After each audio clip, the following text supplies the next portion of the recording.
Alors j'ai beaucoup de gratitude à exprimer. Je veux commencer par vous, pour vous dire merci pour votre présence, pour la confiance que vous me faites, pour le chemin que nous allons faire ensemble, qui est un chemin d'enthousiasme et d'entraînement, je le crois. Je veux remercier la formidable équipe qui est à la tribune autour de Marielle parce que, je vous le dis sans aucune forme d'exagération, c'est l'équipe la plus soudée, la plus solide qui existe aujourd'hui dans la vie politique française et c'est l'équipe la plus soudée et la plus solide qui ait jamais incarné la famille politique que nous portons aujourd'hui ensemble.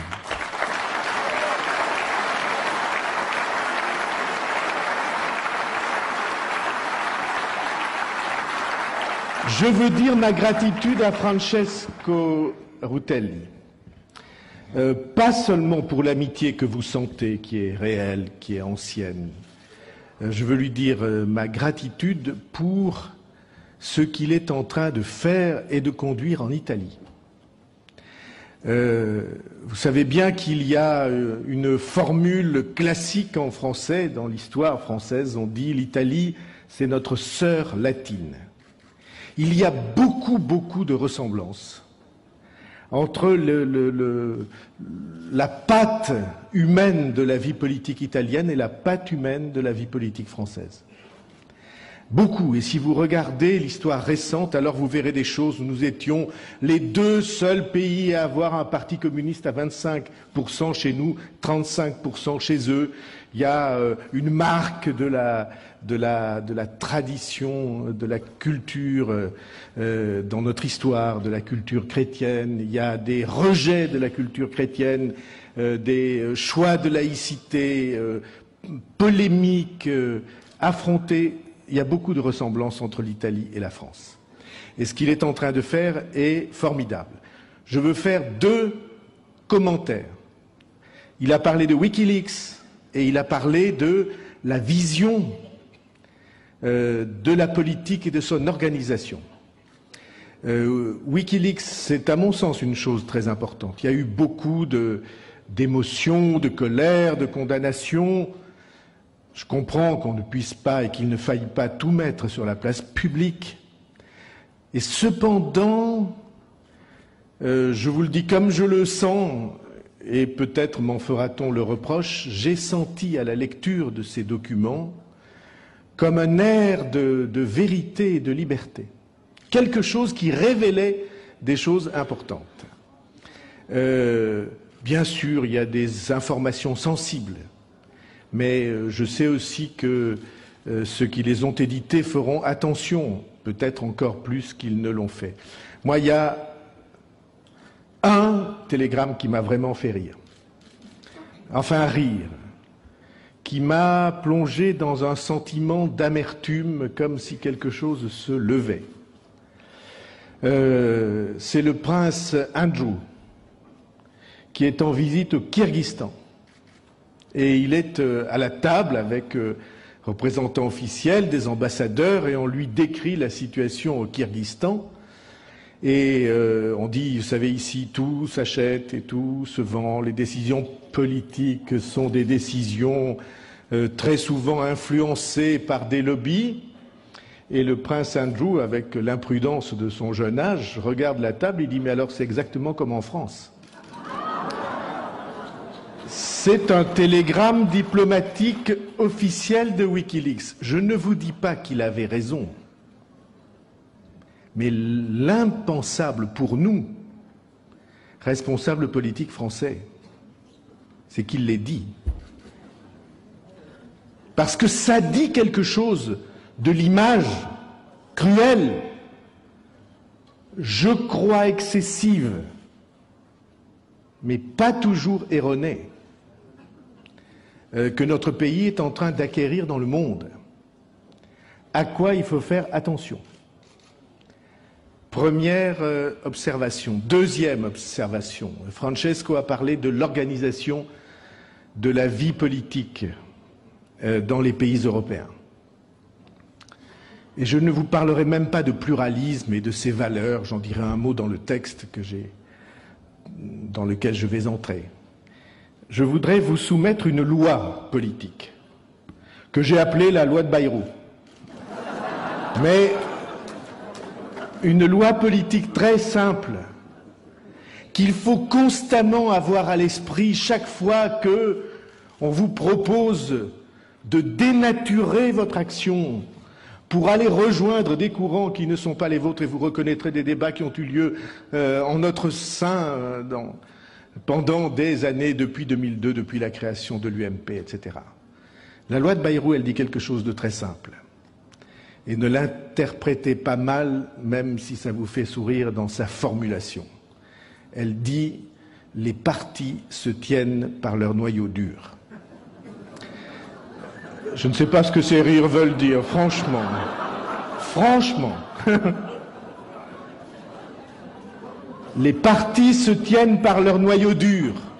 Si vous allez vous installer dans une alliance à droite, ne vous étonnez pas que les noyaux durs de la droite prennent, reprennent, conservent, imposent leur influence déterminante. Et si vous allez vous allier dans des alliances que vous ne maîtrisez pas, ce que Francesco a fait avec la gauche italienne, il s'est aperçu que c'est les noyaux durs de la gauche italienne.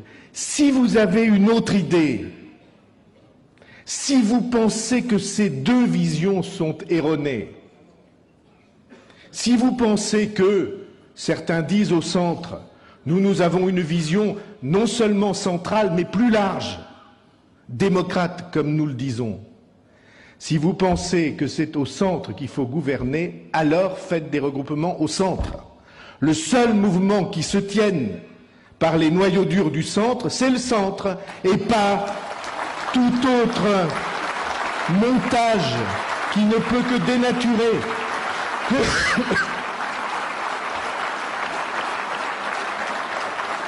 Et ceci, cher Francesco, est une loi. Selon moi. Mais j'accepte qu'en Italie, tu l'appelles la loi de Rutelli, désormais. La loi Bayrou est approuvée. Très bien.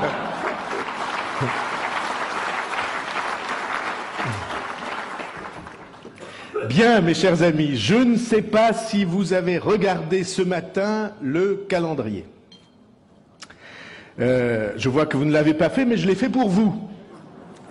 Parce que je vous dois bien ce genre de service, puisque, en me confiant la responsabilité de notre mouvement, vous m'avez demandé en particulier de veiller à l'essentiel et donc de veiller au temps. Eh bien, aujourd'hui, dimanche 12 décembre 2010, aujourd'hui même, jour pour jour, nous entrons dans la période des 500 jours, puisque c'est dans 500 jours exactement aujourd'hui que la France a rendez-vous avec le plus important de ses choix. Le premier tour de l'élection présidentielle de 2012, c'est dans 500 jours exactement aujourd'hui. Ne voyez dans cette affirmation aucune obsession liée à la compétition politique. Simplement la prise de conscience d'un fait politique majeur pour qui veut changer en profondeur la vie politique de notre pays, sa vie économique, sa vie sociale. Il n'y a qu'un rendez-vous déterminant, c'est l'élection présidentielle, c'est le seul rendez-vous qui rende possible un changement en profondeur. Et j'emploie les deux mots, changement et en profondeur. Et donc la première question que nous avons devant nous, c'est est-ce que nous sommes de ceux qui veulent un changement en profondeur? Parce que la question n'est pas seulement celle d'un changement de pouvoir. La question est celle d'un changement d'époque, de projet pour un pays tout entier, pour les générations qui le forment et qui en ont la responsabilité. Vous le savez, certains d'entre vous s'en souviennent, je n'ai pas voté pour Nicolas Sarkozy en 2007. Il ne m'a pas échappé que beaucoup me l'avaient reproché. Même parmi mes amis les plus proches, des gens qui m'aimaient beaucoup, certains en ont été perturbés. Je sais bien, certains l'ont dit, d'autres je l'ai lu dans leurs yeux, et la phrase était toujours la même. Pourquoi, disait-il, mais pourquoi prendre tant de risques? Il suffisait de te taire, tu aurais été idéalement placé. Et j'entends, pour la suite, j'entends ce commentaire partout. Je l'ai entendu, vous l'avez entendu. Eh bien, c'est simplement que j'ai jugé à cette époque que ce silence eût été une trahison. Pas trahison de parti. Votre sort en tant que parti eût été plus facile. Pas trahison de camp ou d'amis, mais trahison de l'essentiel, trahison de valeurs et trahison de l'avenir. Et parce que j'ai jugé que ce silence était une trahison, je n'ai pas choisi le silence. Simplement pour que la France sache, et les Français, que nous n'étions pas partie prenante, que nous n'acceptions pas à l'avance ce que nous voyions arriver et qui allait se passer pour notre pays. Et c'est, me semble-t-il, la grandeur de la politique ou la noblesse de l'engagement de pouvoir prendre des risques au service de ce qu'on croit être le plus précieux.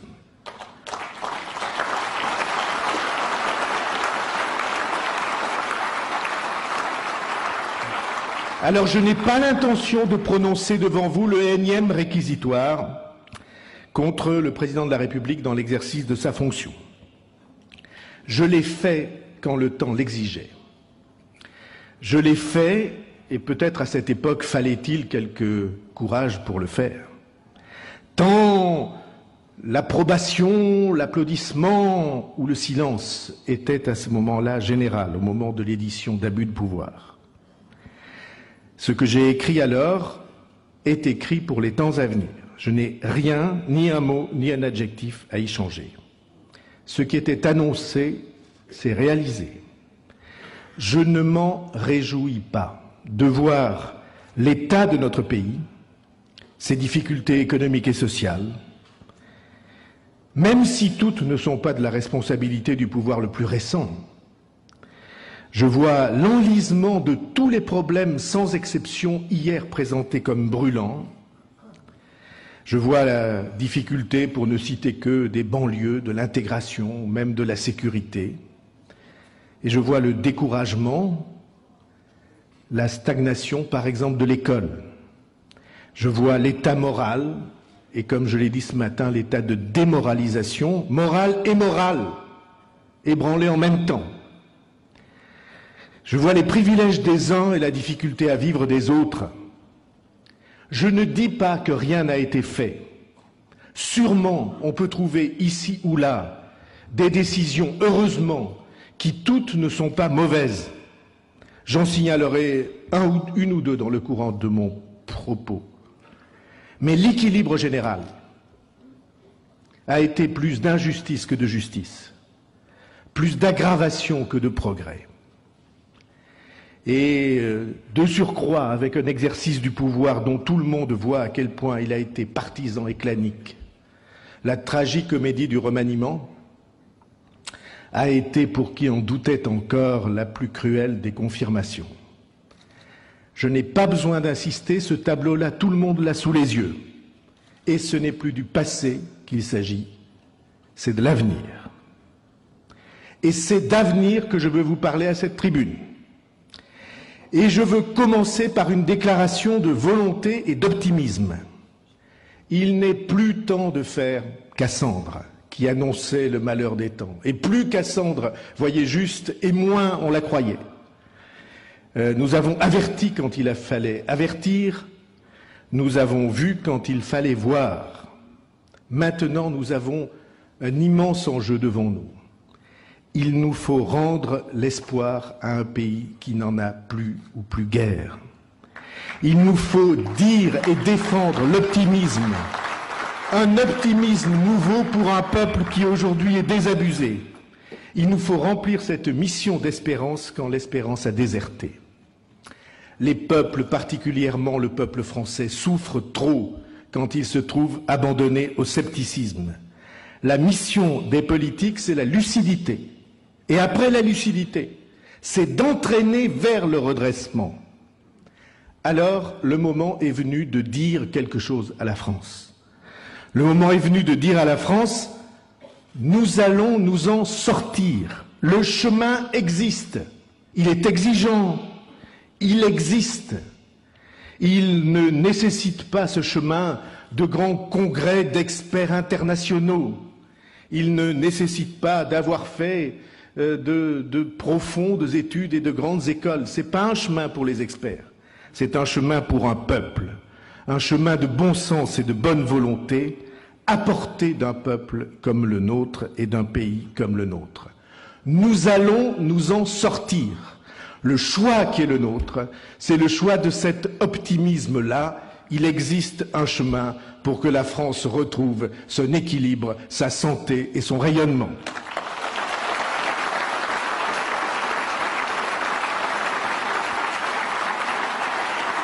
Notre pays a des atouts comme peu de pays peuvent en avancer. Nous avons une grande histoire, une grande langue. Et voyez-vous, pour moi, je crois qu'une langue, ça compte. Nous avons des équipements collectifs, des routes, des voies de TGV, des aéroports. Dès que vous survolez la France, si vous avez la chance de le faire venant de l'étranger, alors vous découvrez dans l'admirable glacis des villes et aussi des champs, vous découvrez une marqueterie, et c'est une civilisation vivante. Nous avons des enfants. Nous sommes un peuple qui fait des enfants, alors que les autres n'en ont plus. Dans les décennies qui viennent, la population de l'Allemagne va baisser de 20 millions. La population du Japon de 30 millions. La population de la Chine va considérablement vieillir. Et nous, au contraire, nous allons continuer à grandir. Nous avons des savants, des mathématiciens, des chimistes, des scientifiques, des juristes, des médecins. Nous avons un remarquable système de santé, même s'il est aujourd'hui trop souvent plongé dans le doute. Le temps de la France ne demande qu'à revenir. Mais il y a des conditions impératives. Et c'est de ces conditions impératives que je voudrais vous dire un mot. Premièrement, il faut réinscrire la France dans son projet national, dans son histoire à elle, dans ses valeurs républicaines. Nul ne réussira, on a essayé, à faire de la France un pays qui se rapproche d'un État américain ou d'un pays du Commonwealth. Même si ces pays étaient formidables, et croyez-moi, ils sont loin d'être formidables. Et je dis même, j'affirme qu'il y a beaucoup de pays dans le monde qui ont à envier à notre France si souvent décriée, et décriée par ceux qui s'identifient eux-mêmes comme ces élites. En particulier, il faut cesser, je crois, d'ajouter foi et de plaider tout haut ou tout bas cette idée que ce sont nos valeurs, notre modèle de solidarité, le modèle de républicain français, l'idéal d'égalité qui nous freine. Il y a là une idéologie sournoise qui s'est exprimée sans cesse, et souvent sans que nous nous en apercevions, même quelquefois dans nos rangs ou dans des rangs proches, l'idée que les autres valaient mieux que nous et que c'était chez les autres qu'il fallait aller chercher nos repères. L'idée, par exemple, si répandue, que nos acquis sociaux sont notre handicap. Je crois, moi, que c'est exactement le contraire. C'est parce que ces valeurs, nous ne savons pas les faire vivre sereinement, avec fierté, que nous sommes freinés, pas parce qu'elles existent, mais parce que trop souvent les décisions prises sont en rupture ou en contradiction avec elles. Je crois que tous les peuples ont leur histoire et leur système de valeurs. Et je crois que ce système de valeurs, il faut l'assumer surtout quand il est bon et juste et qu'il forme un idéal. Surtout dans l'époque du monde où nous sommes, Parce que ce matin a été si souvent évoqué à cette tribune l'idée qu'il y avait une dynamique malsaine qui était à l'œuvre sur la planète, tout en rapport de force, tout en financier, tout en les puissants qui imposent leurs lois aux plus faibles parmi les pays, parmi les entreprises. Eh bien, face à cette dérive d'un système dont on a mesuré par la crise le caractère vain et les fragilités, eh bien, au contraire, le système français est en résistance. Nous avons pu à la fois assumer le progrès technique, progrès scientifique, et conserver nos propres valeurs. Je suis persuadé que c'est le chemin que nous devons suivre, c'est ce qu'on dit au rugby. On dit jouez sur vos points forts, retrouvez vos fondamentaux. Eh bien, c'est ces fondamentaux de l'histoire, de notre histoire et de notre projet républicain français qu'il est maintenant nécessaire de retrouver si l'on veut qu'une nouvelle époque s'ouvre pour la France. Retrouvez vos fondamentaux, retrouvez vos valeurs.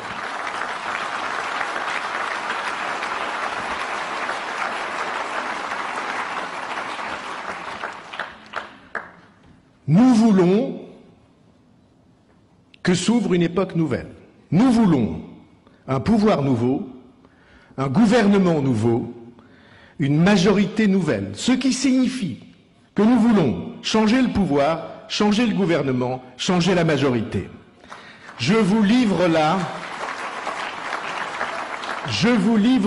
un critère d'analyse extrêmement efficace en face de toutes les tentatives diverses et variées qui tentent de revêtir le visage ou le masque du, entre guillemets, centre.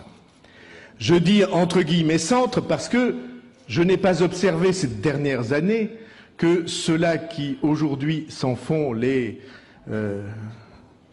voyageurs de commerce aient été très assidus à défendre son existence. Mais enfin, comme vous l'avez observé, je me suis tenu, nous nous sommes tenus aussi loin que possible de cette confusion.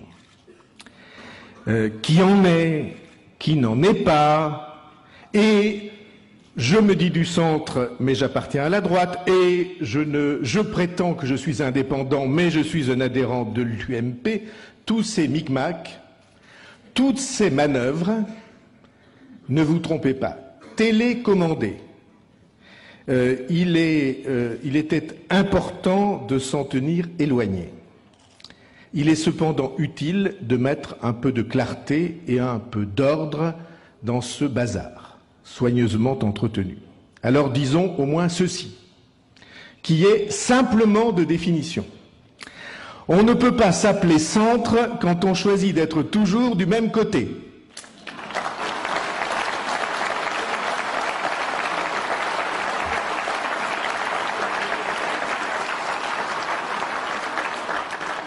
François Mitterrand disait cruellement « Ce centre, c'est ni à gauche ni à gauche ». Or, ça voulait dire simplement qu'il n'assumait plus l'identité politique, l'identité, j'allais dire, éthique, qui fonde une famille politique indépendante. Or, vous aurez observé que toutes les déclarations entendues récemment concluent toujours dans le même sens. Nous sommes à l'UMP, disent les uns, nous y restons, nous sommes au gouvernement, nous y restons, nous voulons la victoire de la majorité à laquelle nous appartenons, et il nous est impossible d'envisager un autre équilibre ou une autre alliance, quelle qu'elle soit. Alors, à quoi servez-vous? À gonfler les roues de secours? À cirer les strapontins? Nous, notre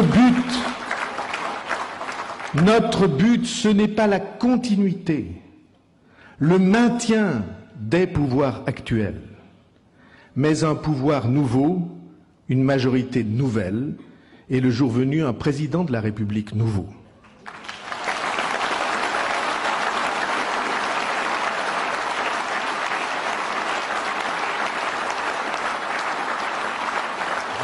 sorte que, quand vous entendrez utiliser les mêmes mots, les décalques, posez-vous une seule question. Ceux qui nous parlent, en fait, veulent-ils imposer un changement ou travaillent-ils en réalité pour que le pouvoir actuel reste au pouvoir, si possible en obtenant au passage quelques avantages supplémentaires? Se préparent-ils à être des combattants ou ne cherchent-ils qu'à être des rabatteurs de voix? Et quand vous aurez la réponse à cette question, vous n'aurez plus de questions. Alors j'ai un message pour ceux qui sont de bonne foi, pour ceux qui auraient réfléchi, pour ceux qui auraient choisi d'adopter une attitude nouvelle, pas une attitude de dépendance, pas une attitude de service à l'égard de ceux qui assument, et c'est bien leur droit, le pouvoir actuel. Message à ceux qui sont de bonne foi. Notre porte est ouverte. Notre maison est une grande maison. Tout le monde peut y trouver sa place. À l'instant même où vous renoncerez, je vais le dire autrement, à l'instant même où vous renonceriez à être instrumentalisé, à être soumis, à l'instant même où vous direz « oui, nous nous sommes trompés », oui, la liberté que vous, la famille que vous êtes, la liberté que vous avez si chèrement conquise et défendue, sans nous, dirait-il s'ils sont véridiques, sans nous et quelquefois contre nous, cette liberté, elle est un bien précieux. Et elle peut être un bien précieux pour nous aussi. Et maintenant, ayant réfléchi, nous sommes décidés à la défendre avec vous. Oui, nous renonçons à être soumis. Nous renonçons à être dépendants, financièrement comme électoralement. À cet instant même, le pas sera franchi. Nous n'avons pas d'autres conditions à poser pour les rassemblements. Nous sommes déterminés à rassembler pourvu que ce soit en vérité. Et c'est cette vérité-là que nous exigeons.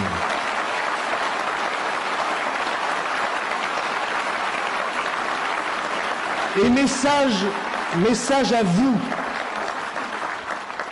à vous qui formez la maison. Bien sûr, pour beaucoup d'entre nous, nous avons des racines au centre de la vie politique française.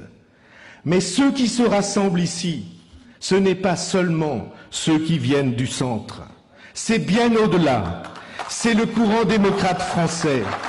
Il y a les écologistes, il y a des libéraux de progrès, il y a des sociodémocrates. Mais tous ceux qui sont là, récusent d'un seul mouvement ce simplisme et cette absurdité dont notre pays souffre tant, et cette inanité d'une vie politique qui se résumerait au choc de deux simplismes, le simplisme de droite contre le simplisme de gauche. Tous ici,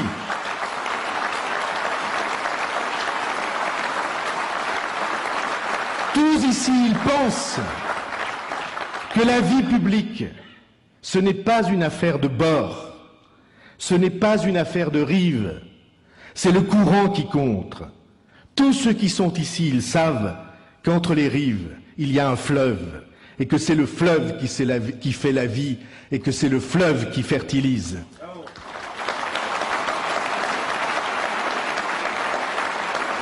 Et si nous avons fait ce choix, ce n'est pas par humeur, ce n'est pas parce que nous avons du mal à nous entendre avec les uns ou avec les autres, c'est parce que notre projet est différent, en confrontation et souvent en opposition avec les projets des deux autres forces principales, conservatrices d'un côté et socialistes de l'autre. Notre projet, c'est un projet alternatif. Ce n'est ni le même chemin, ni les mêmes moyens, ni le même cap.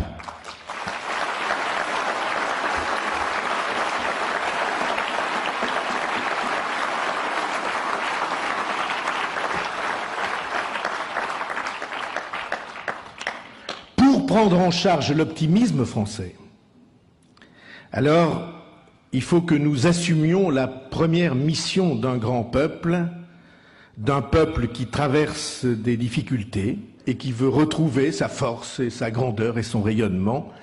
Sa première mission, c'est la lucidité. Je vous ai dit tout à l'heure le fond de ma pensée. Nous avons beaucoup de questions qui se posent à nous. Nous allons les résoudre. Mais parmi ces questions, il y en a une seule, qui exige beaucoup d'imagination, beaucoup d'efforts, beaucoup de consensus national, une détermination qui sortira de l'ordinaire, une volonté sans faille, une force d'explication et de pédagogie, de respect du citoyen, qui, elle aussi, devra surmonter tous les obstacles. C'est la question des finances du pays. Quand je regarde les enfants qui sortent de l'école, à midi ou à 4 heures, quand je vois le cartable qu'ils portent sur le dos, et que je me dis que nous, adultes, soi-disant responsables, en réalité, nous avons mis dans leur cartable un poids qui va les plomber pendant longtemps, bien après qu'ils seront devenus adultes, je me dis que ceux-là, ces filles et ces garçons, ils devraient bien un jour faire un procès à la génération qui a laissé faire, à ceux qui ont tout justifié. Par exemple, quand je me dis tous les jours que nous n'hésitons pas, toute honte bue, sans vergogne, à mettre à leur charge, à eux, les enfants, à mettre à leur charge, sur leur travail de demain, le remboursement de nos feuilles de sécu d'aujourd'hui. Je me dis qu'il y a là quelque chose comme une trahison de génération à génération. Et c'est pourquoi j'ai été heureux que nos sénateurs,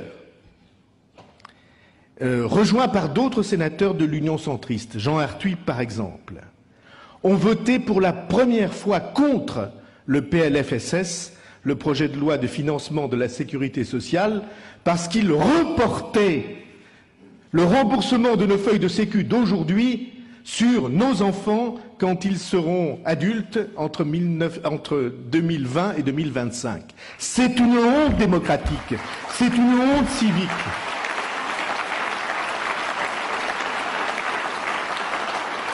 Alors je disais lucidité et volonté. Si l'on veut construire une politique sérieuse, réaliste, prudente, de sortie du déficit et de la dette, alors il faut exactement prendre conscience des chiffres. Pardon de vous donner quelques chiffres rapidement, mais c'est parce que nous voulons que le réalisme soit la marque de notre projet. Le but à atteindre, nous avons un déficit aujourd'hui de, cette année, 150 milliards d'euros. L'an prochain, mécaniquement, parce que l'emprunt qui a été fait cette année, il ne faudra pas le refaire l'an prochain, on va baisser du côté de 130 milliards d'euros. Eh bien, le but à atteindre, c'est de baisser ce déficit jusqu'à un seuil qui se situe quelque part entre 20 et 30 milliards d'euros.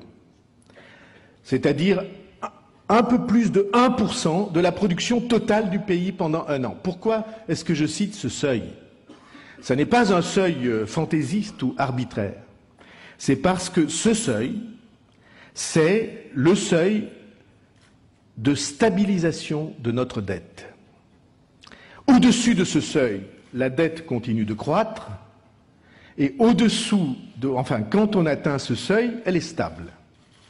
Et donc, d'une certaine manière, on sort de ce mécanisme de surendettement qui fait que plus on est endetté, plus on doit emprunter un peu plus chaque année, y compris pour payer les intérêts de la dette, ce qui est exactement, pour les États, la situation du surendettement pour les ménages.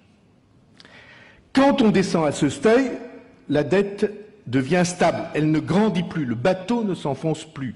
On a bouché la voie d'eau. Reste à espérer que la marée va remettre le bateau à flot. Ce seuil de stabilisation, je le disais, il est autour de entre 20 et 30 milliards d'euros par an. Regardons donc en face les chiffres. Ce que nous avons à équilibrer, c'est de l'ordre de 90 milliards.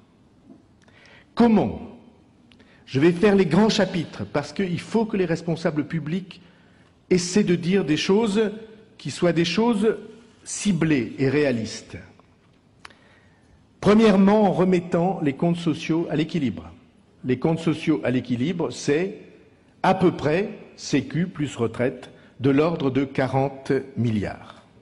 Remettre les comptes de la Sécu en équilibre, ça se fera en partie par économie et en partie en faisant appel à des ressources nouvelles. Je vous rappelle que pour la retraite, j'ai refusé d'être de ceux qui demandaient qu'on augmente la CSG, parce que je savais bien qu'un jour ou l'autre, il faudrait que la CSG soit mise à contribution pour que les comptes sociaux reviennent à l'équilibre. Donc, de ce côté-là, et c'est dire la vérité au pays, nous avons 40 milliards d'euros dans les prochaines années à équilibrer. Deuxièmement, une réforme fiscale qui porte en particulier sur les niches. Aujourd'hui, je parle sous le contrôle de Jean-Jacques Gégou, quelque chose comme 80 milliards. Eh bien, cette réforme fiscale, on peut imaginer que ce gain sera de l'ordre, là encore, de 20 milliards en économie sur les niches et 10 milliards de mesures nouvelles qu'il faudra que tous les gouvernements prennent. Une rapide revue des interventions actuelles de l'État, ce sont de l'ordre de 60 milliards. On peut imaginer que 10 milliards puissent être trouvés du côté des interventions de l'État. Si vous ajoutez 40 et 30 et 10, vous arrivez à 80 milliards. On s'est approché de la cible. Ne croyez pas que ce sera une affaire facile. Ne croyez pas que ce sera une affaire simple. Ça demandera beaucoup de courage de la part des gouvernants, beaucoup de désintéressement de la part des gouvernants. Mais c'est, me semble-t-il, le seul moyen d'exercer la responsabilité pour un pays comme le nôtre. Ces chiffres sont impressionnants et c'est pourtant la mesure de notre effort national. Ils sont, ces chiffres, l'horizon, quel que soit le gouvernement s'il est sérieux. Et s'il n'est pas sérieux, il sautera. Quel que soit le gouvernement, s'il est sérieux, c'est l'horizon de la décennie qui vient. Parce que avoir laissé se constituer, vous vous souvenez à quel point j'ai conduit la campagne sur ce sujet, avoir laissé se constituer le stock de dette sur lequel nous sommes assis, c'est un stock de dynamite. Et il y a des inconscients qui laissent des mégots allumés. Il faut que vous sachiez que le moindre mouvement sur les taux d'intérêt peut tout faire exploser et nous transformer, comme on dit dans les bandes dessinées, en chaleur et lumière. C'est pourquoi je regarde avec stupéfaction les prises de position récentes du Parti socialiste. J'ai lu les 40 pages du projet qui a été adopté hier. Ce sont des promesses à chaque paragraphe. Création de nouveaux services publics, extension de l'action de l'État, augmentation généralisée des salaires, recrutement de fonctionnaires, plafonnement du coût du transport à 1 euro entre logement et transport et travail, triplement des enfants accueillis à 2 ans à l'école maternelle, des allocations nouvelles pour le départ en vacances, une allocation d'autonomie pour les étudiants, des aides à la formation, un renforcement du soutien au chômage. J'en passe beaucoup et d'aussi lourdes. Eh bien, je dis aux citoyens de bonne foi, ceci qui a été présenté par ce grand parti, par les responsables de ce grand parti, parce que je sais ce que c'est que le Parti socialiste comme immense parti réseau d'élus locaux en France. les présentés par les responsables du Parti socialiste comme la base incontournable qui doit s'imposer à tous les candidats socialistes. La phrase de M. Hamon, c'est « Ce n'est pas le programme qui doit s'adapter au candidat, mais le candidat au programme ». Ceci n'est pas raisonnable. C'est au mieux une illusion et une escroquerie, au pire, si c'était appliqué, un risque fatal pour la France.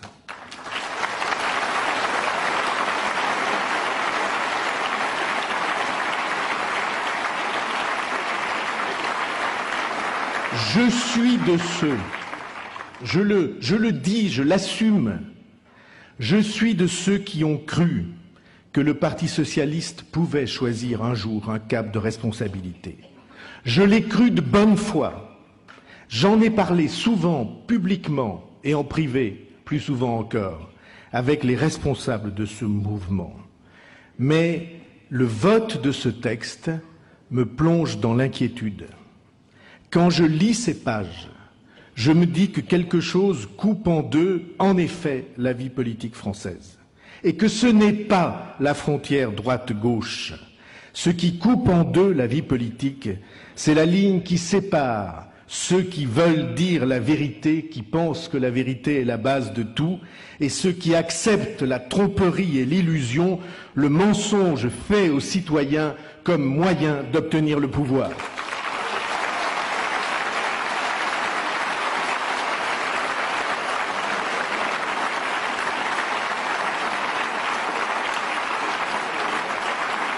Et s'il se peut, je veux mettre en garde. Il y a eu un temps où jouer à ces jeux, en effet, pouvait coûter cher. Mais c'était le temps où le pays avait des réserves. Il y avait eu auparavant des gens sérieux. Aujourd'hui, nous dansons sur un volcan. L'illusion autrefois, vous vous en souvenez, a créé des déceptions. Aujourd'hui, l'illusion peut créer l'explosion, et l'explosion peut être mortelle. Et c'est pourquoi nous pensons, nous qui voulons cette époque nouvelle, ce pouvoir nouveau, et le jour venu, ce président de la République nouveau, nous pensons qu'il est mieux pour la France qu'ils appartiennent au courant démocrate qui dit la vérité plutôt qu'au courant socialiste qui a choisi la désastreuse et dangereuse et mensongère illusion.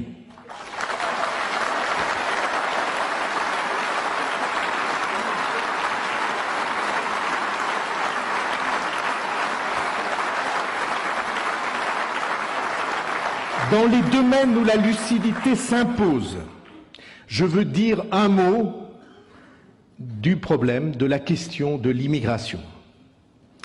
Il faut aborder de front cette question. D'abord parce que un certain nombre de forces veulent surfer sur les émotions qu'elles provoquent, mettant, je le crois, en danger l'équilibre de notre pays. Je veux dire deux ou trois choses sur l'immigration. La première, je suis au regret de le rappeler, mais ce que nous avons là, c'est largement le résultat de notre histoire.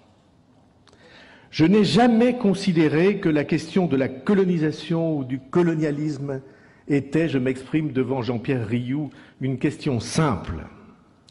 D'abord parce que contrairement à ce qu'on essaie de nous faire croire, cette doctrine a été au moins autant une doctrine d'hommes dits de gauche qu'une doctrine d'hommes dits de droite. Et c'est Jules Ferry qui s'est fait le propagandiste en termes inacceptables de cette vision. La phrase de Jules Ferry dans un débat célèbre dans les années 80 du 19e siècle, 1880, cette phrase était « Le droit et le devoir des races supérieures à l'égard des races inférieures ». C'est Jules Ferry. Et l'admirable réponse de Clémenceau. Clémenceau monte à la tribune et il lui dit dans un discours formidable, et il lui dit « Monsieur, il n'y a pas de race inférieure et de race supérieure, il y a l'égale lutte pour la vie. »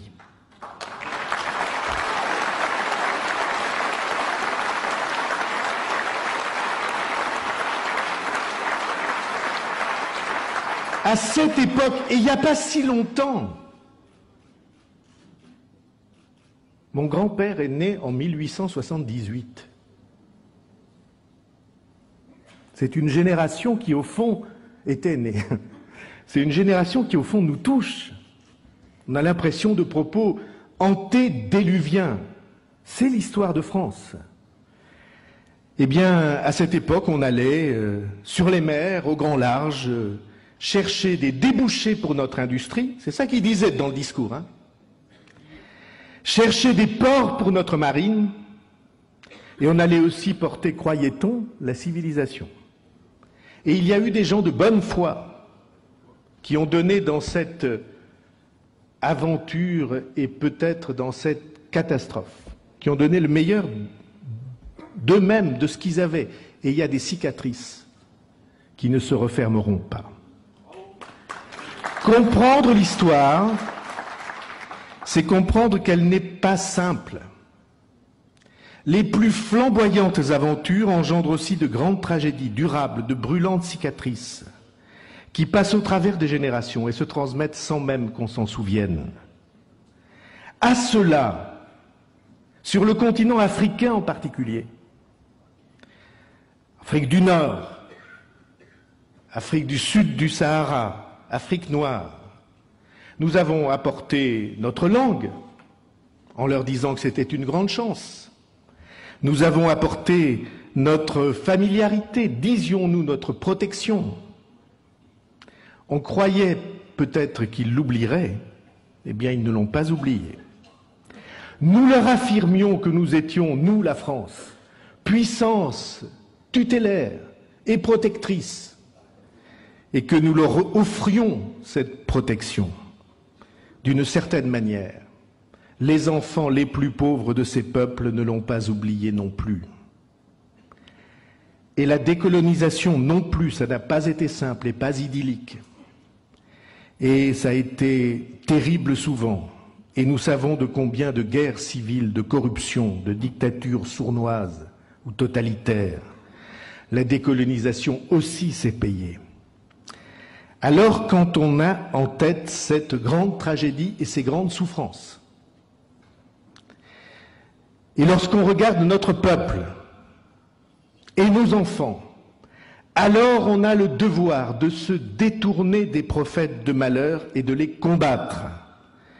Tous ceux qui, pour se faire des succès électoraux, excitent les Français les uns contre les autres, les religions les unes contre les autres, tout cela, nous avons le devoir, pas seulement de les ignorer, mais de combattre leur poison.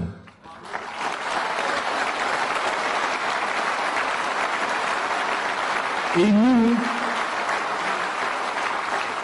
nous avons la responsabilité de dire à tout le monde, excusez-nous, mais quoi que vous en disiez, et quoi que vous fassiez, et quelles que soient vos thèses, et quelles que soient vos propagandes, excusez-nous, il y a une chose qui s'impose à tout le monde, nous allons devoir vivre ensemble, à partir de maintenant, et pour les générations qui viennent.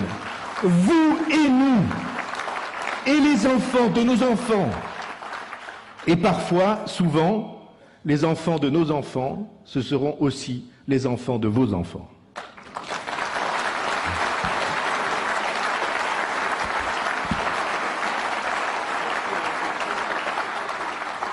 Nous allons vivre ensemble, et c'est ensemble que nous allons construire notre pays.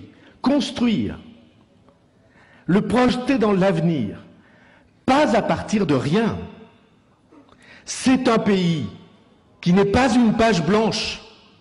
C'est un pays qui a ses fondations, son architecture, son histoire, ses paysages, ses mœurs, ses traditions, ses valeurs, en particulier, parlant des valeurs, en particulier valeurs de laïcité. La France, ce n'est pas une page blanche. Et c'est d'ailleurs parce qu'elle n'est pas une page blanche que nous l'aimons tous ensemble d'où que nous venions. J'ai parlé de laïcité. J'en parle comme un citoyen. Et j'en parle, pardonnez-moi, comme un croyant. Car la laïcité, je la considère également précieuse. que je la regarde comme citoyen ou que je la regarde comme croyant. Elle est ce qui permet à l'État, à l'école, à l'hôpital, au service public d'être effectivement la maison de tous. Et elle permet aussi aux religions d'être pleinement tournées vers leur vocation, c'est-à-dire vers le spirituel. Elle permet à chacun d'être lui-même, pleinement respecté dans notre pays, et vous verrez, un jour, je le crois, que cette laïcité française, non seulement elle sera reconnue et respectée chez nous, mais qu'elle fera école partout dans le monde. La France ensemble, c'est un projet et c'est un message.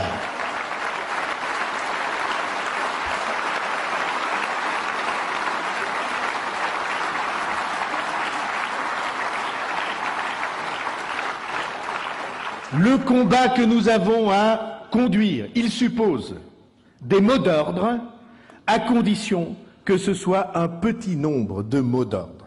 Alors je vais vous proposer 3 mots d'ordre pour le combat que nous avons à conduire. Premier mot d'ordre, même s'il se heurte à des scepticismes ou à des résistances intellectuelles, de bonne foi, d'autres qui le sont moins. Premier mot d'ordre, nous allons produire chez nous.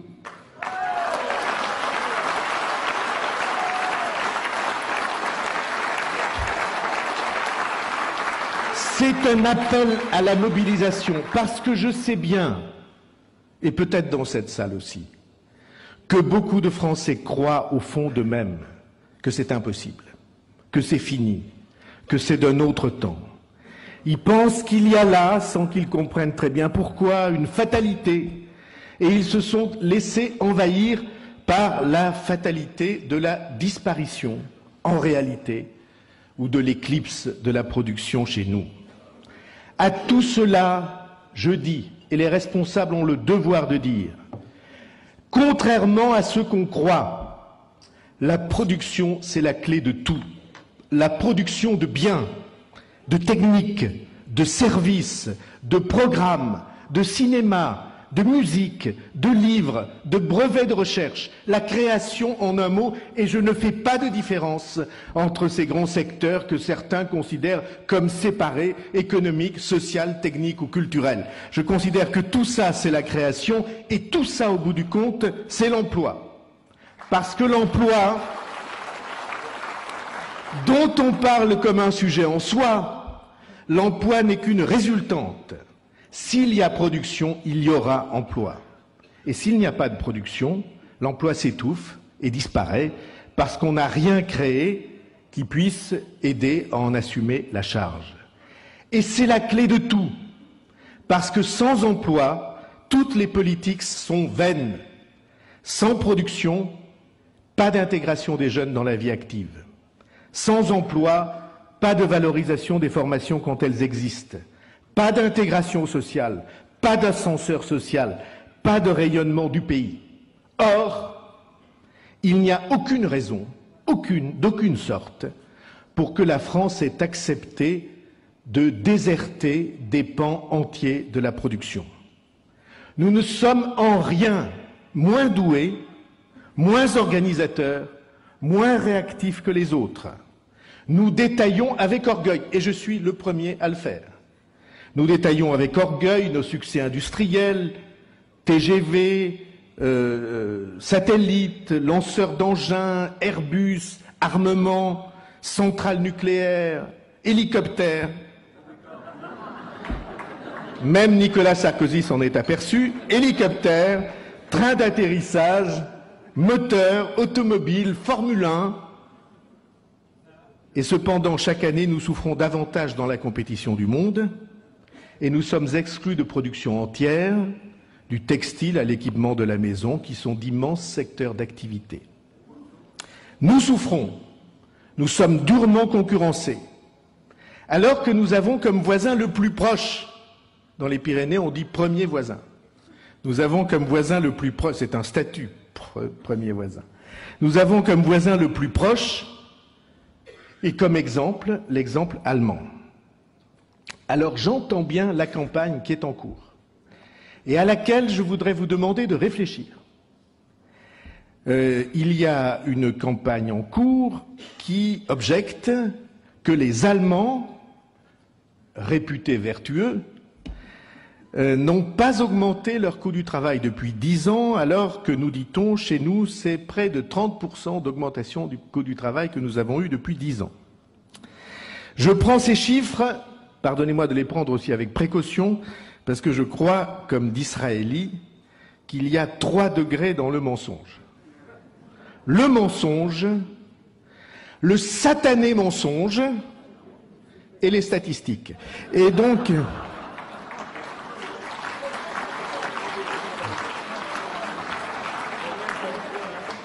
tout le monde...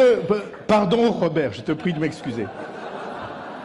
Oh, si je m'étais souvenu à temps, je n'aurais pas prononcé cette phrase, et s'il t'avait connu, d'Israéli non plus. Et donc... Mais il y a une campagne en cours. Cette semaine, avant-hier, il n'y avait pas moins de 3 articles de fond dans les journaux économiques qui disaient ça avec des courbes qui montraient le gouffre qui était en train de se creuser, et on expliquait que c'était pour ça qu'on perdait tout. En réalité, quand on fouille, et je vous propose cette objection de la vérifier, on s'aperçoit que le coût du travail français reste du même niveau ou inférieur à celui du travail allemand. Il est vrai qu'en France, les cotisations patronales sont supérieures à ce qu'elles sont en Allemagne, mais le salaire direct, celui que perçoit réellement le salarié, est inférieur chez nous. Au total, écoutez bien, le coût d'une heure de travail est donc plus bas en France qu'en Allemagne, qu'aux Pays-Bas, qu'au Royaume-Uni, qu'au Danemark, qu'en Suède et qu'au Luxembourg. Et la productivité est supérieure chez nous, puisque nous avons à l'heure de travail, Robert, la plus haute productivité du monde.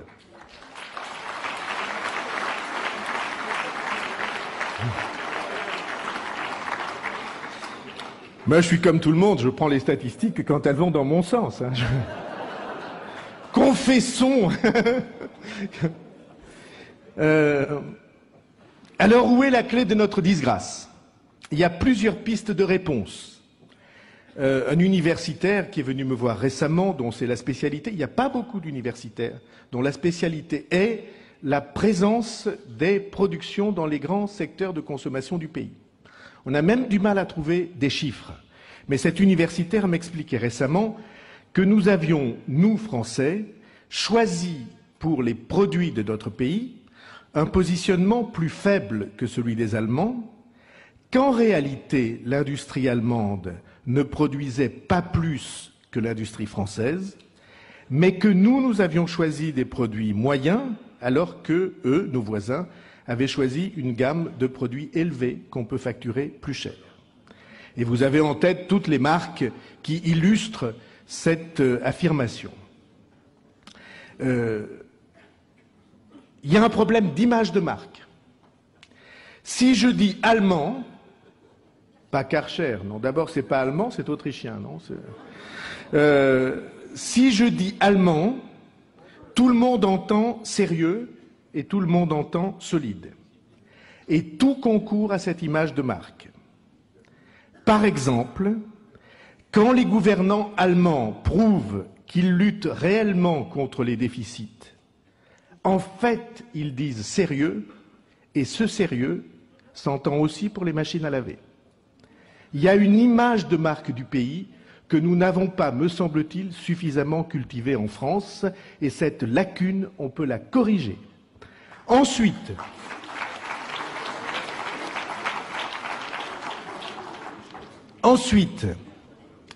la production n'est pas très à la mode en France.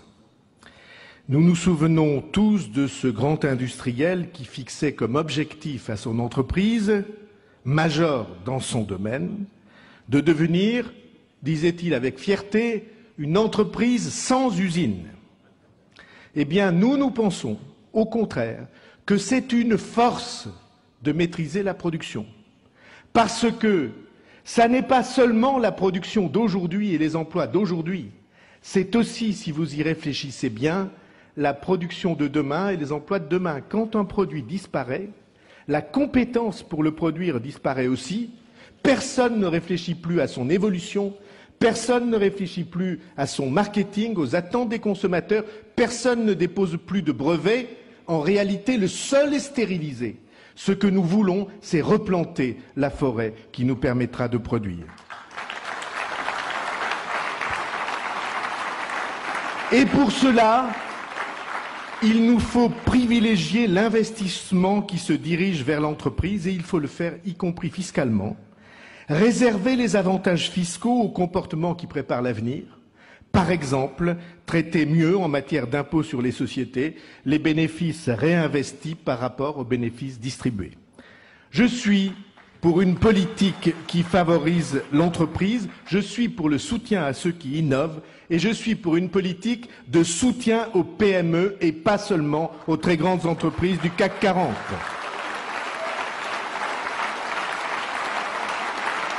Quand je vois, par exemple, ce qu'on appelle le Fonds stratégique d'investissement que nous avons créé, qu'on a doté de près de 15 milliards d'euros de fonds. Quand je vois ce fonds dirigé vers les grands groupes, je me dis qu'il y aurait tant à faire et tellement mieux à faire si on essayait d'équilibrer entre les grands groupes et les PME le soutien que nous devons à l'investissement en France. Je voudrais répondre à 2 objections. Je vous connais tellement bien que je sais ce que vous pensez. C'est parce que je vous connais beaucoup et que je vous aime beaucoup. Que je vous entends penser aussi clairement que si j'avais devant moi une machine à décortiquer, à décrypter les cortex. Alors je dis ce que vous êtes en train de penser. Vous pensez protectionnisme. Eh bien, je veux traiter de cette question et récuser cette accusation. Le protectionnisme, c'est quand on impose aux autres des obligations dont on se dispense soi-même. Et moi, c'est tout le contraire. Je veux que nous autres, les Européens, nous décidions à faire respecter par les autres les règles que nous nous imposons à nous-mêmes.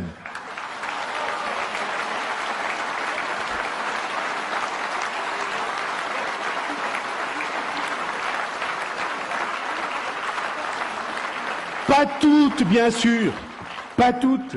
On ne va pas demander de faire respecter les 35 heures. Parce que ça, c'est des règles que nous avons choisies nous-mêmes et on ne va pas naturellement les imposer aux autres. Mais il y a des règles élémentaires, sociales, minimales. Par exemple, le travail des jeunes enfants. Par exemple, les règles environnementales qui concernent la planète tout entière. Par exemple, et d'abord, qu'un jour nous décidions de ne pas laisser truquer les échanges internationaux par le trucage du cours des monnaies. Il y a des situations, je vous le dis comme je le pense, où la naïveté et le respect des usages sont une faute et ne sont pas loin d'être un crime aggravé, un crime contre ceux dont on vous a confié la charge. Et je vous ai entendu penser aussi, et ça sera la dernière accusation que je récuserai, pourquoi dit-il France et ne dit-il pas Europe? Eh bien, je dis France parce que je pense juste et nécessaire que chacun s'occupe aussi de sa maison. Lorsque j'étais président du Conseil général des Pyrénées-Atlantiques, je pensais à l'activité économique, aux usines, au tourisme, aux routes, dans le plus beau pays du monde. C'était ma mission et je n'aurais pas été satisfait et je n'aurais pas fait mon boulot si les usines et les équipements s'étaient installés à Marseille ou à Lille. Pourtant, c'est en France. Je pense qu'il est légitime. Non, il y en aura d'autres, vous inquiétez pas. On va s'occuper de Marseille et de Lille aussi. Mais je pense que c'était une image, vous avez bien compris. C'était une image, une comparaison, une parabole, enfin, quelque chose de cet ordre. Et donc, je pense qu'il est légitime que le tissu des activités et des emplois il soit harmonieusement équilibré sur tout le territoire pour qu'il soit harmonieusement équilibré auprès des populations, auprès des jeunes qui ont besoin de remplir ces emplois pour assumer ces activités. Je soutiendrai donc toute décision qui permettra le renforcement de l'activité partout en Europe, mais je dis sans fausse honte que pour nous, Français, l'emploi, c'est en France aussi que nous en avons besoin.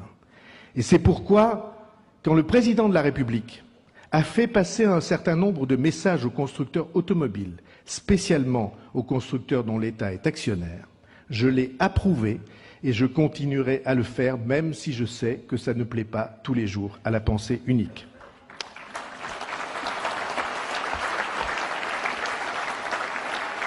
Deuxième mot d'ordre, et peut-être pour laquelle il faudra aussi vaincre certaines résistances devant sa formulation. Deuxième mot d'ordre, rendre à la France la meilleure éducation du monde.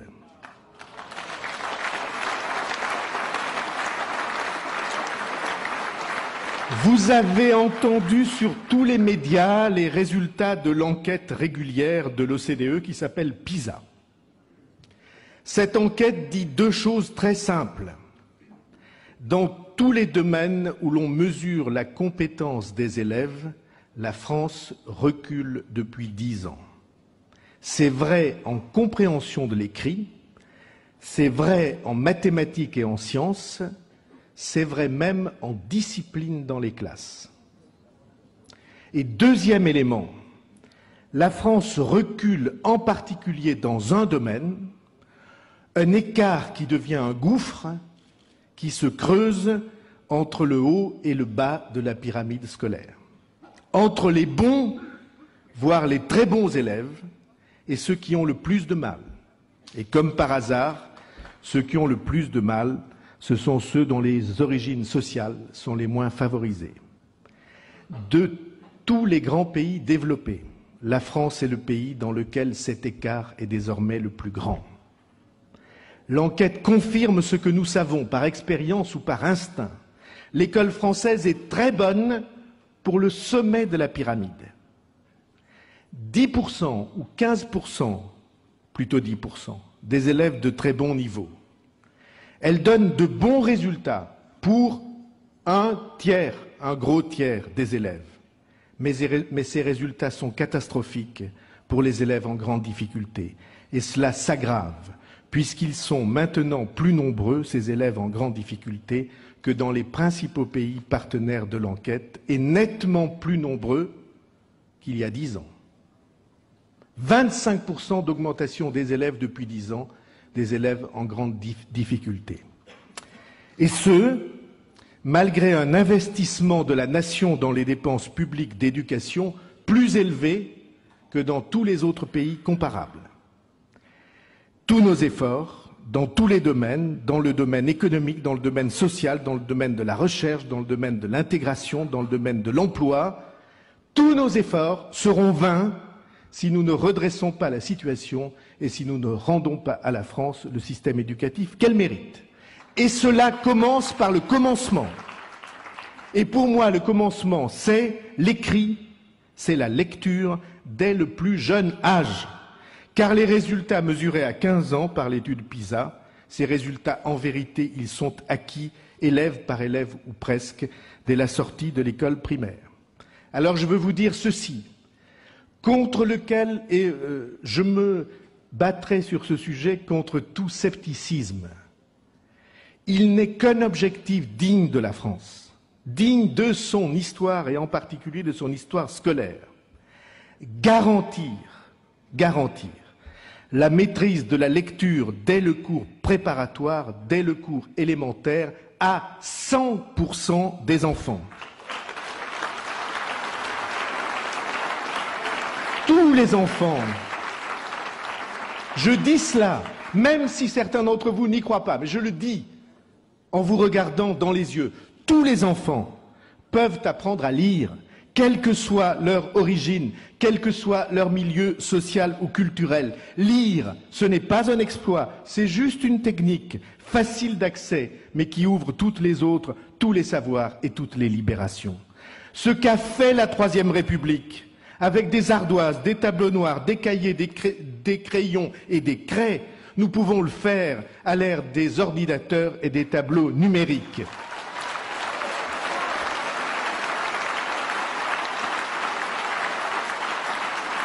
Et vous voyez bien l'enjeu. C'est de péril national qu'il s'agit si nous continuons à échouer et de libération nationale si nous réussissons. Alors je dis que si un plan Marshall est nécessaire dans un des secteurs de l'activité française, c'est là, à l'école et à l'école primaire, que ce plan est le plus urgent.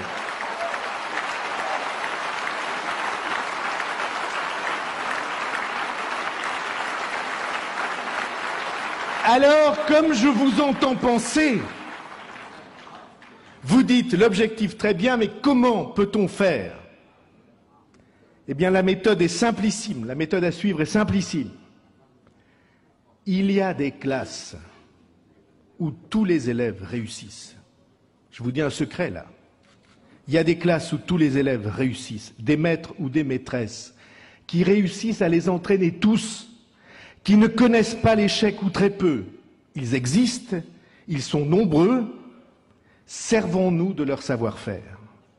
Il y a un travail pratique et scientifique, pédagogique à conduire pour mettre à la disposition de tous leurs collègues, spécialement des plus jeunes, le savoir-faire parfois de toute une vie. Enseigner, c'est un travail d'artisan, de compagnon. Permettons à toutes les classes de profiter de l'excellence de ceux qui ont trouvé les clés. Donnons à tous les enseignants les pédagogies qui marchent, identifier les réussites, les analyser et les répandre. Pas pour montrer du doigt ceux qui ont des difficultés, pas même comme le voudrait la méthode de management aujourd'hui, pas même pour donner des primes, pas à la tête du client, simplement en se laissant guider par les résultats des élèves année après année. Il n'y a pas besoin de programmes et de théories compliquées pour apprendre à lire. Il y a besoin de méthodes robustes, d'observation du réel et d'une mobilisation générale. Bien sûr, il faudra diriger les moyens vers ceux qui connaissent le plus de difficultés. Et il faudra le faire tôt, parce que c'est très tôt que c'est le plus utile. Après, c'est du rattrapage, c'est très difficile, c'est très cher. Et c'est assez peu efficace. Tout commence à la maîtrise des fondamentaux, tout passe par là, mais tout ne s'arrête pas là. Alors je vais maintenant ouvrir deux autres pistes. Il y a une immense réflexion à conduire sur l'incitation à la créativité des élèves. La reproduction, c'est nécessaire. Les exercices, c'est indispensable. Mais tous les élèves devraient pouvoir découvrir à l'école leur don de création, leur don d'observation, leur don de déduction. Nous l'avions fait avec Georges Charpak, qui vient de nous quitter, lorsque nous avons mis en place, en inventant à l'époque ce qui s'appelait la main à la pâte, qui était la science par l'expérimentation dès le plus jeune âge, par la pratique, par la découverte. Et cela devrait être aussi le cas en pratique culturelle, en pratique musicale, en pratique sportive. Il s'agit de tourner l'école vers la créativité de tous. Je sais bien que c'est plus difficile, curieusement, même si personne ne le croit, c'est plus difficile que d'apprendre à lire à tous les enfants. C'est une réorientation de l'école qui prend en charge pas seulement l'enseignement, mais quelque chose d'autre, l'épanouissement de l'enfant. Mais je sais que c'est nécessaire, que c'est de longue haleine, et je sais qu'il y a partout en France, même méthode, des enseignants qui en rêvent, qui ont de l'expérience, et cette expérience peut servir à tous. Enfin, il y a une troisième réflexion à conduire, une réorientation de notre système de formation, spécialement de l'université dans son rapport avec la vie professionnelle.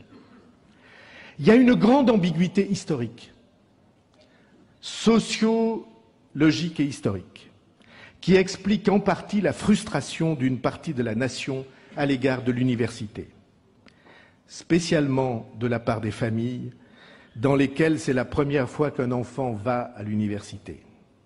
Ces familles vivent avec une idée qui a été l'idée de toutes les familles françaises et de tous les milieux sociaux français depuis 100 ans. Cette idée qui a dominé le siècle, c'est diplôme égale emploi. C'est dans la tête de tous les parents, et je le disais spécialement de ceux qui n'ont pas eu la chance, eux, d'avoir des diplômes. Et c'est dans tous les milieux sociaux. Moi, je me souviens toujours avec beaucoup d'émotion de ma mère quand j'ai obtenu, il y a longtemps, ma licence. C'était pas grand-chose, une licence, pour ceux qui savaient ce qu'était l'architecture des diplômes. Mais pour elle, licence, ça voulait dire, au sens propre du terme, comme en latin, licentia docendi, le droit d'enseigner. Et pour elle, j'avais ma licence, donc j'étais d'une certaine manière tiré d'affaire, je pourrais toujours enseigner, comme disait-elle, comme elle disait. Mais c'est dans tous les milieux sociaux aujourd'hui.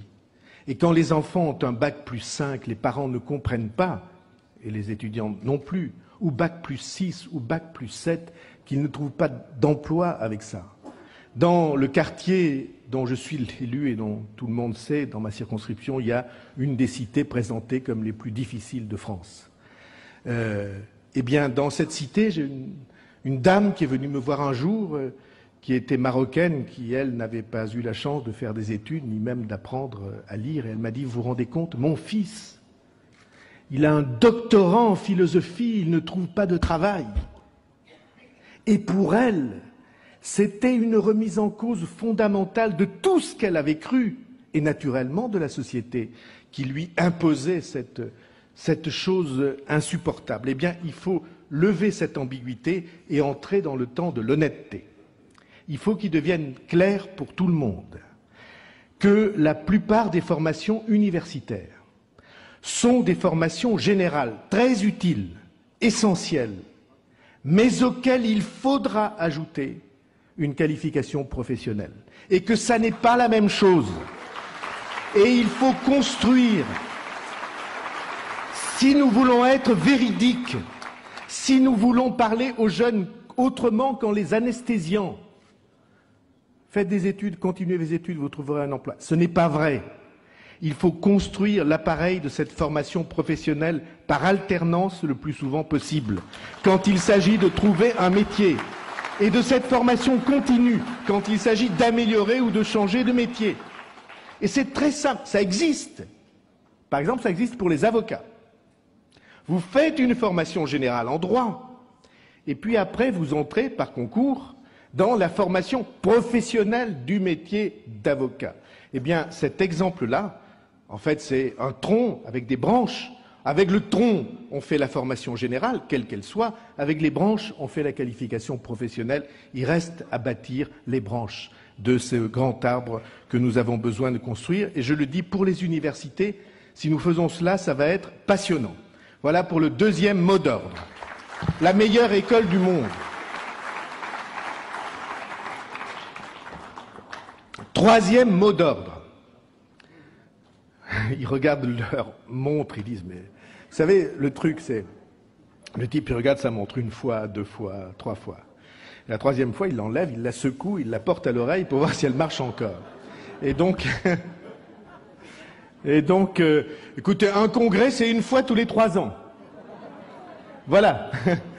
Et donc, et les copains m'avaient dit, cette fois-ci, il faut que tu leur dises où on va. Alors, je vous dis où on va. Troisième mot d'ordre.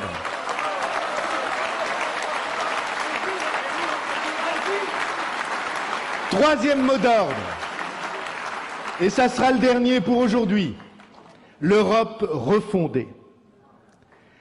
Nous allons construire une Europe forte, pas molle, dense, pas évanescente, visionnaire, pas crispée sur les égoïsmes du moment, compréhensible aux citoyens et pas réservée aux seuls initiés. Je guette toujours dans les informations les moments significatifs, ceux qui sont de l'ordre non pas de l'actualité mais de l'histoire, parce que ces moments nous dévoilent quelque chose de la marche du monde. Le 2 octobre 2010, il y a eu un moment de cela. Naturellement, personne n'y a fait attention. Vous savez à quel point, depuis un an, la situation financière de la Grèce a suscité des soucis, des inquiétudes, des vagues. Et tous les observateurs informés se disaient entre eux, la Grèce ne pourra pas payer, bientôt elle ne pourra plus emprunter. Et la question devenait urgente parce que, pour l'instant, la Grèce emprunte à court terme, 3 mois ou 6 mois, mais bientôt, au printemps prochain, elle va devoir retourner sur les marchés, comme on dit, emprunter de nouveau à long terme, et les experts disaient entre eux qu'elle n'y parviendrait pas.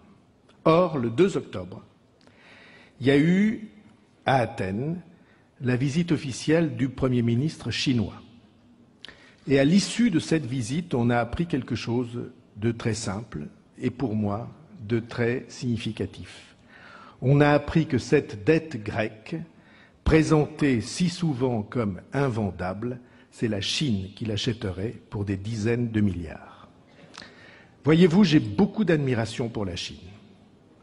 Non pas que ce pays n'ait pas des problèmes économiques et sociaux, ces problèmes sont innombrables et ils le seront. Et les atteintes aux droits de l'homme, le sort fait aux dissidents, spécialement en cette semaine de remise du prix Nobel, je n'en oublie rien et je n'en écarte rien. Mais j'ai beaucoup d'admiration pour un pays qui joue le long terme et le très long terme et pas le court terme. J'ai beaucoup d'admiration pour ceux qui choisissent d'avoir une stratégie fixée, décidée, appliquée sans faiblir, sans à-coups, en sachant préparer leurs dirigeants longtemps à l'avance, en les formant. Les Chinois ont le génie du jeu de Go. Je ne sais pas si vous savez jouer au Go. Moi, je ne sais pas, mais j'en connais les principes. Au jeu de Go, on pose des bases et puis on élargit les bases. Et ces bases, Dieu sait que la politique chinoise et la diplomatie chinoise les posent. Base posée aux États-Unis, achat de milliers de milliards de dollars d'obligations américaines, c'est une base, c'est la création d'une dépendance. Base posée dans la monnaie, sous-évaluée et liée au dollar mécaniquement, de sorte qu'il n'y a pas de liberté d'échange, de liberté de convertibilité. Voilà pour les avantages créés en direction des grands clients, des grands marchés. Base posée en Afrique, investissement et protection politique accordés aux gouvernements, même les plus inquiétants. Voilà pour les matières premières et les territoires.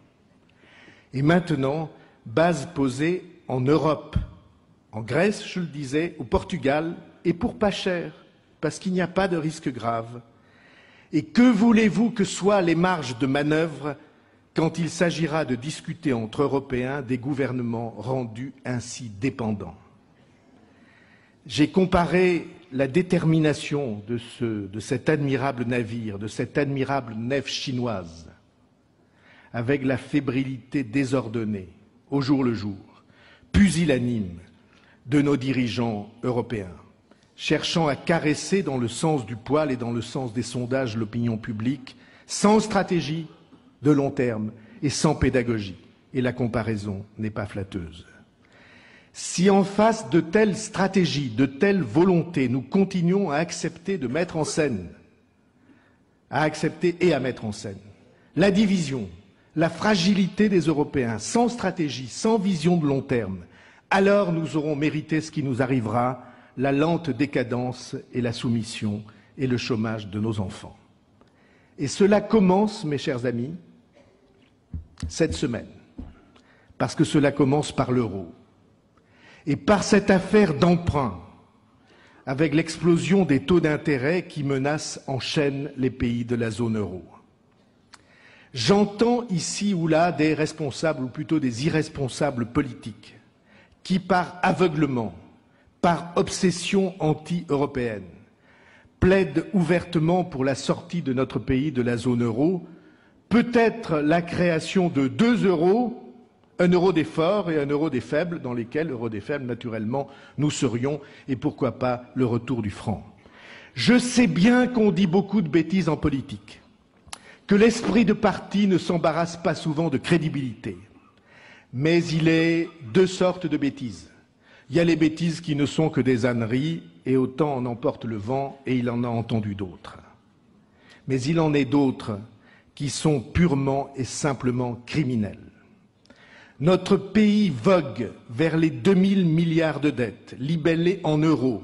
Si nous sortons de l'euro, il faudra les rembourser avec une monnaie plus faible. Et rembourser une dette en monnaie forte avec une monnaie faible, mes chers amis, c'est l'Islande. Si nous sortions de l'euro, les taux d'intérêt monteraient en flèche. Je vous soumets un calcul facile, calcul mental, test pour PISA de maîtrise élémentaire de l'arithmétique. Avec des taux d'intérêt instantanés à 3%, la charge de notre dette nous coûte 45 milliards par an, c'est devenu cette année quasiment le premier budget de l'État. Si les taux d'intérêt passent de 3 à 9%, comme c'est le cas aujourd'hui pour l'Irlande, pourtant membre de la zone euro, alors combien nous coûtera la charge de la dette? 90 milliards de plus.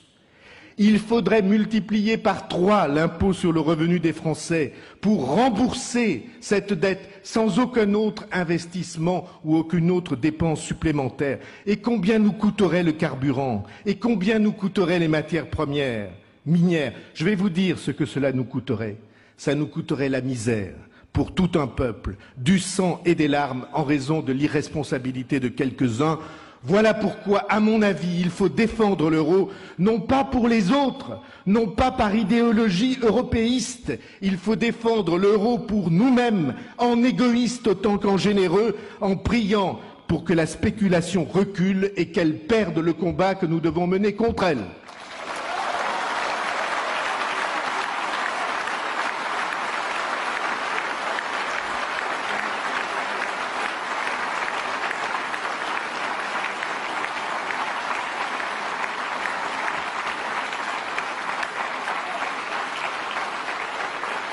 Et défendre l'euro, je disais cela hier dans une interview, c'est faire ce que font les troupeaux de bisons, spécialement les mères dans les troupeaux de bisons, lorsque le troupeau est attaqué par une horde de loups.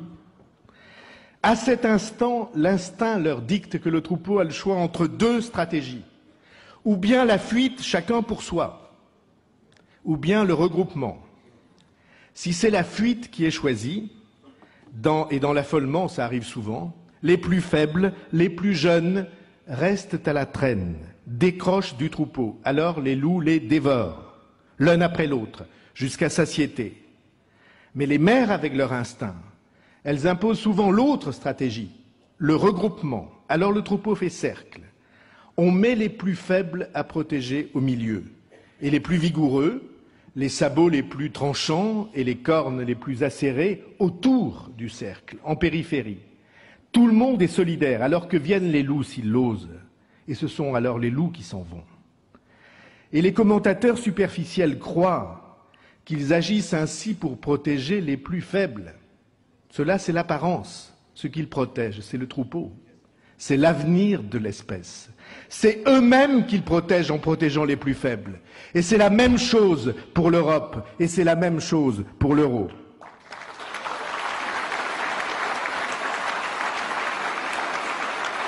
Défendre l'euro, regrouper, faire cercle, cela a une traduction financière.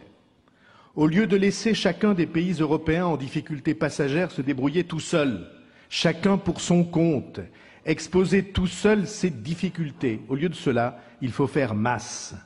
Au lieu d'emprunts individuels, on peut émettre des emprunts tous ensemble. Là, la spéculation est désarmée. Là, les pays en difficulté passagère peuvent emprunter à des taux raisonnables. On appelle cela, ces emprunts collectifs de la zone euro, on l'appelle obligation européenne, eurobonds en anglais. C'est la puissance du collectif qui garantit la reconstruction et la convalescence des plus provisoirement fragiles. S'il le faut, on peut même aller plus loin, je vais beaucoup choquer les spécialistes, et se poser la question de savoir pourquoi la Banque centrale européenne, au lieu de limiter son action à la création de monnaie pour prêter aux banques, n'envisage pas de prêter elle-même aux États. Il paraît que c'est un dogme, un tabou. Puis-je rappeler simplement que la Banque centrale des États-Unis et la Banque centrale du Japon suivent un tout autre chemin que le nôtre. Quoi qu'il en soit, c'est pour moi un choix politique inquiétant que l'Élysée ait annoncé hier qu'elle récusait, de concert avec l'Allemagne, cette idée d'obligation européenne. J'entends bien qu'on nous dit que les Allemands sont déterminés à refuser cette solidarité. Il est très rare que je me sois trouvé ces dernières années en contradiction intellectuelle avec les dirigeants allemands. De surcroît, quand il s'agit de l'Europe, notre bien commun. Mais ici, je réprouve leur choix. Il y a en eux comme une arrière-pensée punitive à l'égard de pays réputés cigales, eux qui se vivent comme fourmis. Je veux rappeler deux choses aux dirigeants allemands, et ce sont deux choses que je leur aurais dites franchement si j'avais été le représentant de la France à la table de négociation. La première, c'est que contrairement à ce qui est dit si souvent, on ne leur demande pas leur argent. C'est un prêt que remboursera le travail et la vie économique de ces pays qui sont nos partenaires. Pas un don, pas un cadeau, un prêt. Et la seconde, c'est qu'ils ont été eux-mêmes, il n'y a pas si longtemps, en situation d'avoir besoin d'aide et de solidarité. Peut-être la communautarisation de ces emprunts leur vaudra-t-elle, je ne sais pas, 1 point de taux d'intérêt. Je n'en suis pas sûr, mais c'est possible. J'ai pour ma part un souvenir vif de l'immense polémique qu'il y a eu en France au début des années 90 quand le financement de la réunification de l'Allemagne a créé un immense besoin d'emprunt en Europe et fait exploser les taux d'intérêt, particulièrement en France, puisque nous étions liés à l'Allemagne par le système monétaire européen. Ils empruntaient des sommes colossales et les taux montaient chez nous jusqu'à 12 et 13%. Et la France n'a pas cédé à la tentation de s'en aller, de faire cavalier seul, comme tant de politiques irresponsables sur notre sol le demandaient. Et j'ai moi-même publiquement, à cette époque, soutenu cette solidarité parce que nous sommes, que nous le voulions ou non, dans le même bateau. Et ce sera tout bénéfice, la solidarité européenne, parce qu'il y aura 2 conséquences mécaniques. La première, qu'il faudra créer, par voie de conséquence, une solidarité des politiques économiques et un chemin vers l'harmonisation fiscale. Parce que, voulez-vous me dire ce que signifie dans la situation actuelle l'attitude envers l'Irlande?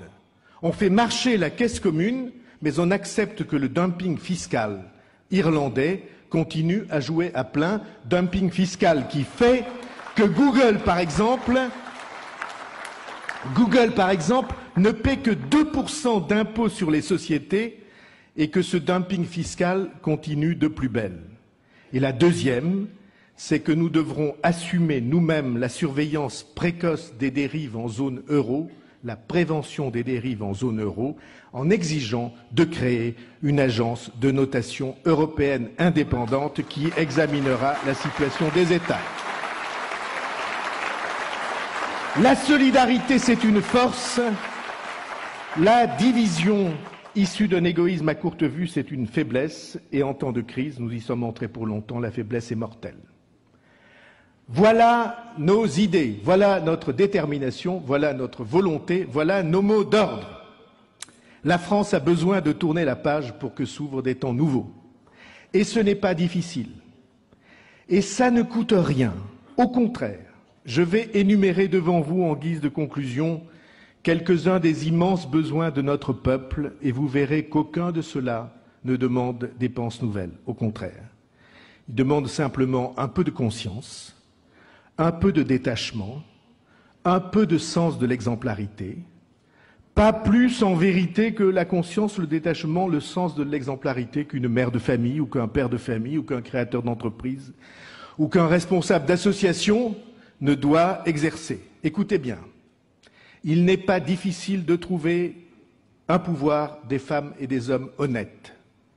Il n'est pas difficile de défendre l'intérêt général plutôt que les intérêts particuliers. Il n'est pas difficile de protéger l'impartialité de l'État.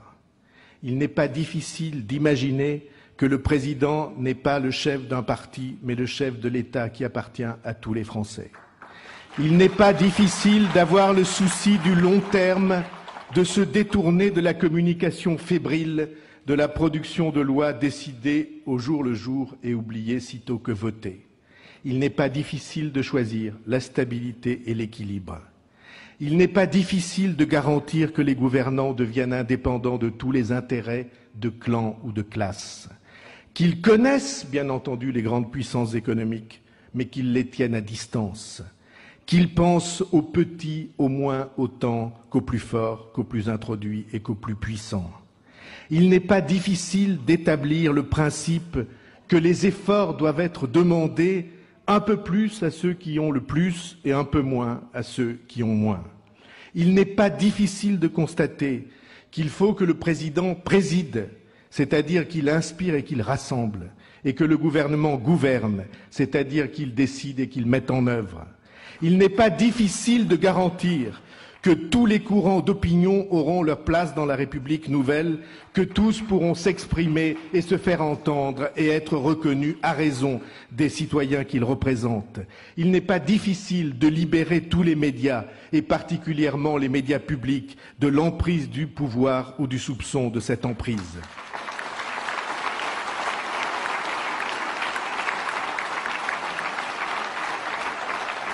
Vous connaissez cette phrase admirable, je crois qu'elle est de Mark Twain, qui évoque l'aventure des pionniers américains. Il dit « Ils ne savaient pas que c'était impossible, alors ils l'ont fait ». En pensant à la France, je me dis qu'on pourrait renverser cette phrase. Notre peuple a découvert, va découvrir, que c'était non pas impossible, mais possible. Non pas inaccessible, mais à portée de la volonté simple et tranquille. Alors, il s'est mis en marche pour le faire. Je vous remercie.